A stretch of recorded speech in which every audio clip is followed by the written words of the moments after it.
আন্দোলন চালাইছে 90% পতন হয়ে গেছে মুশকিল এখন জনগণকে সরকার পতন না হওয়া পর্যন্ত আন্দোলন চালাইতে হবে। আমরা ভিতরে থাকলে আমরা আর 10% ধাক্কা দরকার।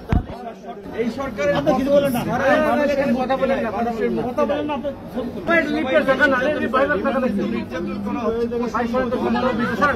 অমানবিক নির্যাতন হচ্ছে। জুলাইয়া চোখ বাইদা পাও বাইদা চোখ বাইদা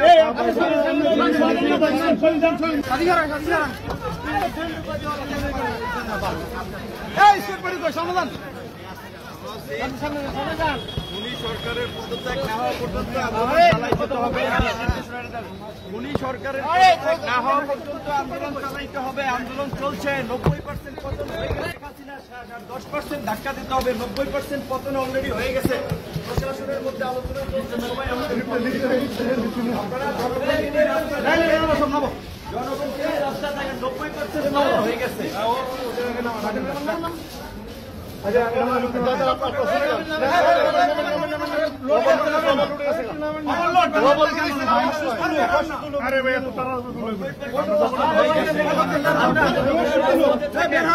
প্রশাসন ইতিমধ্যে আমাদের পক্ষে দাঁড়িয়েছে। আর মাত্র অল্প 10% ধাক্কা দরকার, আর 10% ধাক্কা দরকার।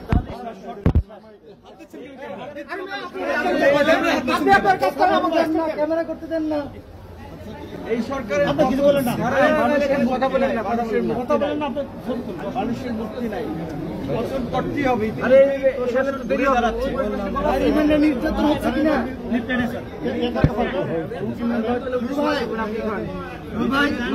সময় লাগবে। এবার রিমান্ডে নির্যাতন হচ্ছে কিনা?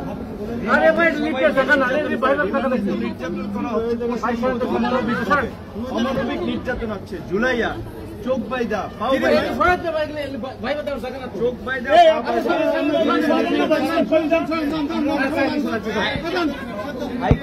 নির্দেশনা সেটাও মানা হয় না।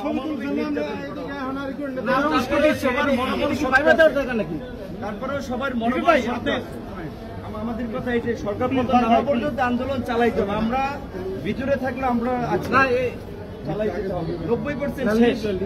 প্রশাসনের মধ্যে আন্দোলন চালাই যেতে হবে। 90% পতন হয়ে গেছে মুশকিল এখন জনগণকে জনগণ কিছু রাস্তায় থাকলেই হবে। 90% পতন হয়ে যায়, 10% ধাক্কা দরকার। এই ধাক্কাটা চালাই যেতে হবে। শিক্ষক, কবি, শিল্পী, সাহিত্যিক সবাইকে নামতে হবে। এই আন্দোলন ছাত্রদের আন্দোলন, সকল শ্রেণী পেশার মানুষের আন্দোলন।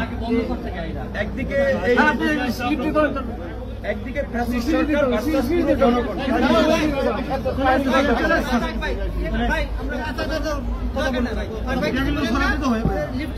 আপনাকে মেডিকেল ট্রিটমেন্ট দেওয়া হচ্ছে কিনা? মেডিকেল ট্রিটমেন্ট কিসের? ভিতরেই বাইরে